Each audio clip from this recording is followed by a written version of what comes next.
So with this Russ trade, and you're seeing a lot of intel coming out from a bunch of different sources about whether or not they're going to trade Russell Westbrook. And there's two specific rumors that are kind of leading this charge. The first is the Lakers brass is asking coaches when they're interviewing them, what would you do with Russell Westbrook?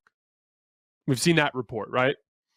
And then I even saw one today that Terry Stotts is particularly excited about all the things that he could do with Russ, which don't even get me started on that. The second thing is there's extensive reporting that says that the Lakers feel like they can't attach a first-round pick to Russ, which is stupid on like 7 different levels. First of all, that's just pride talking, okay? You're concerned about the optics of attaching a first-round pick to get rid of Russ? Are you aware that you're a dumpster fire? Are you aware that everyone in the league already thinks you're the most poorly run franchise in the league? Are you aware that most coaches wouldn't even consider the idea of going to you, like we heard about with Quinn Snyder, because of your micromanagement and your lack of organization and general unprofessionalism? You are already a dumpster fire. Your reputation is already in the trash.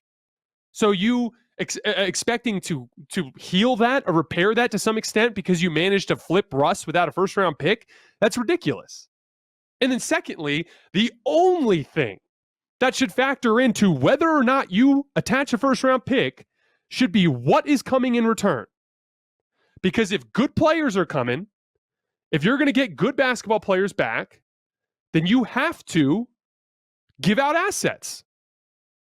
And so if you're under the impression that you can get good basketball players in return for Russ, who cares about the optics of attaching a first-round draft pick? It's just such a twisted approach to the whole thing. And it's just the latest indicator of how much of a disaster this ownership and front office is. But let's talk about this Russ trade from the standpoint of how important it is to get him off the roster. The thing with Russ this year was toxic. It was toxic with the fans. It was toxic with the coach. It was toxic with the weird posturing of Clutch Sports and the Lakers front office.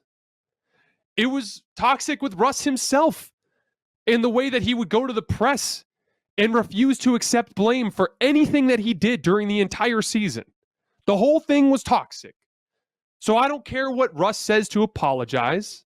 I don't care what Terry Stotts thinks he can do with Russ. If you bring him back into training camp, you are willingly signing up for a toxic environment and thus punting the season. Namely, the 20th season of LeBron James. And I said last night on the show, I think it will be the last truly great season of LeBron James' career potentially. So it's a big-time punt that you're signing up for there. And I've had Laker fans be like, oh, it's posturing. They're doing it for to try to help with the trade value in these negotiations. Colin himself said that on his show.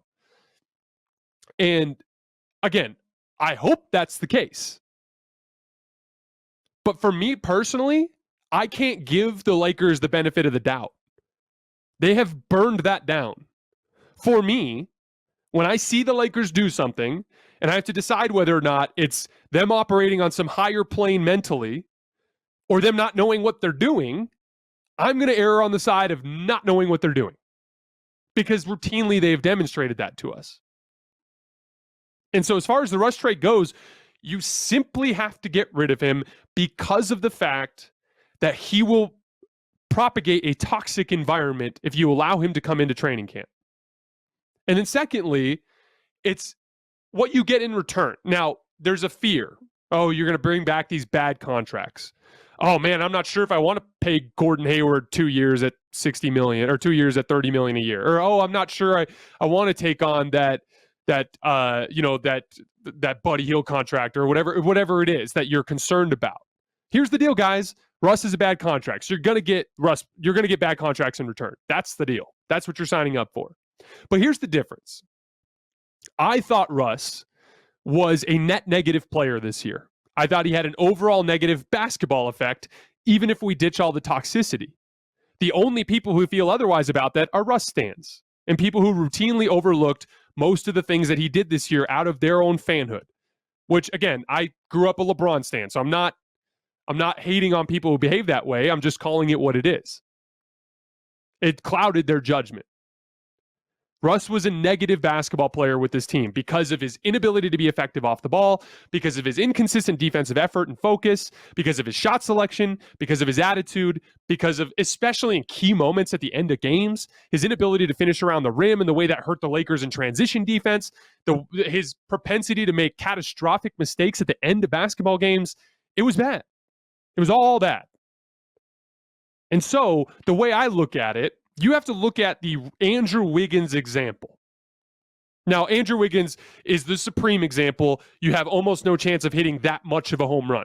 But if you can get a smaller version of the Andrew Wiggins example, that's what you're looking for here. Andrew Wiggins was considered a disaster in Minnesota on a max contract.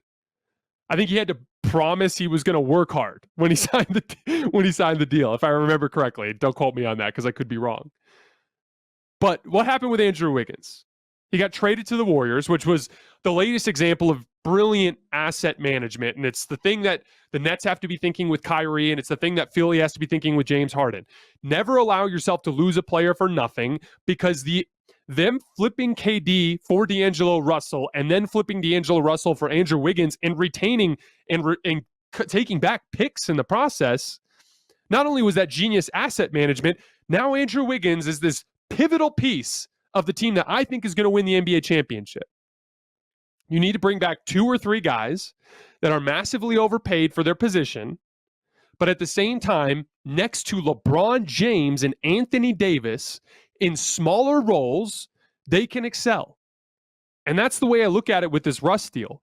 You're flipping one terrible contract that actively hurts you on the court for 2 or 3 massive overpaid contracts that can functionally help your basketball team. That's the approach that they need to take.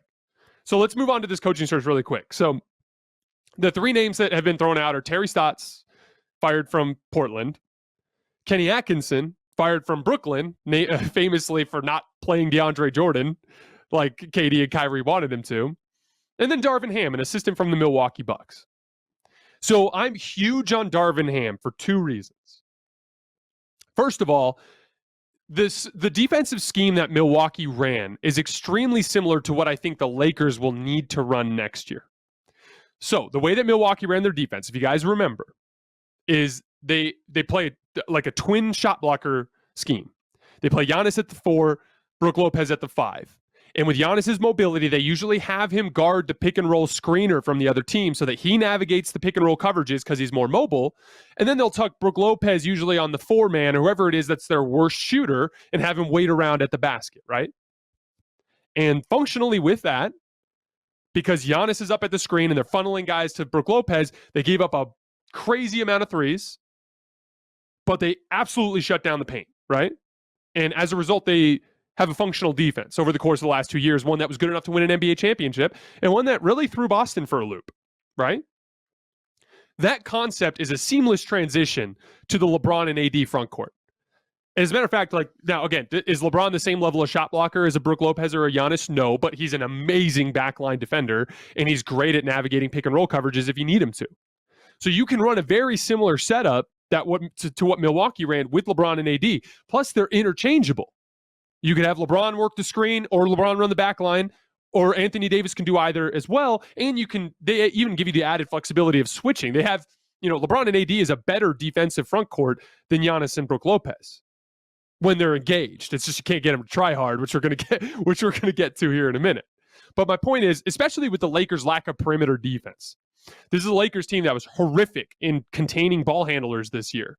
Chances are, unless they hit a bunch of home runs in the offseason, that's going to be a weakness for them again next year. So you're not going to be able to be a team that plays, really switchy, spread the floor defensive scheme, everybody just hold on to your man type of deal. You're going to have to play into your shot blocking. You're going to have to funnel teams into the paint. So that is the ideal example of where the Milwaukee defensive scheme slides right in. So I love the idea of Darvin Ham coming in and sliding right in to and executing basically Milwaukee's defensive scheme with the Lakers.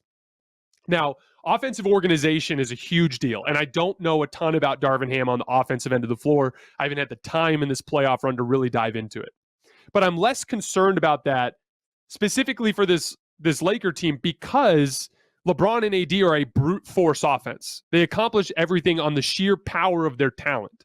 So I'm more concerned about spacing concepts on the offensive end of the floor than I am about running, coherent sets all the time. I like the Dallas Mavericks model. Getting guys that are routinely in the same spots on the floor, especially for a guy like Anthony Davis, who's not a great passer. If you can simplify his reads to the point where it's like, hey, AD, if you ever find yourself in trouble, for a fact there's a guy in this spot, there's a guy in that spot, and there's a guy in these other two spots because that's the way we routinely set up our spacing. That's the way that I think they need to set up their offensive end.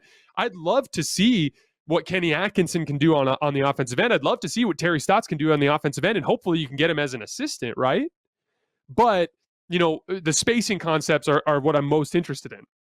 And then last, it's the egos. LeBron and AD tuned Frank Vogel out. They were so bought in 2020 to everything that the team was doing, and they just bought out. They tuned him out in 2022. It's a crazy thing. And I think it has a lot to do with egos. This is not the first time LeBron has tuned a coach out. I don't think it's a coincidence that Ty Lue has succeeded, that Jason Kidd has succeeded, that Ime Udoka has succeeded. These former players that recently played in the league, Darvin Ham played in the league in this century. These recent NBA players, specifically tough guys that represented toughness when they were playing, which Ty Lue and Jason Kidd and Ime Udoka and Darvin Ham absolutely did. I feel like that specific archetype of coach has a better chance of resonating and getting buy-in from the egotistical stars around the league. Look at what Ime Udoka did to turn around the psychology of that Boston Celtics team. Look at how Jason Kidd in one season got the Dallas Mavericks to buy into defense. Look at the job that Ty Lue has done with the LA Clippers. I don't think it's a coincidence that those guys have gotten buy-in. And if I actually thought that LeBron and AD would sit there and listen to Kenny Atkinson's, approach to offense and go like, hey, Kenny, that's a great idea. Let's try that. If I actually thought they'd do that, then maybe you want to target an offensive-minded coach, right? I just don't know that they necessarily would. And so having a real trenches type of guy, a guy like Darvin Ham that can look at LeBron and AD and be like, I need you guys to try every night. I need you guys to buy into training camp. I think that brings the most value in this specific case. I would argue that the most important detail for the Lakers to get back to contention next year, outside of anything else, is LeBron James and Anthony Davis being on the floor and playing hard.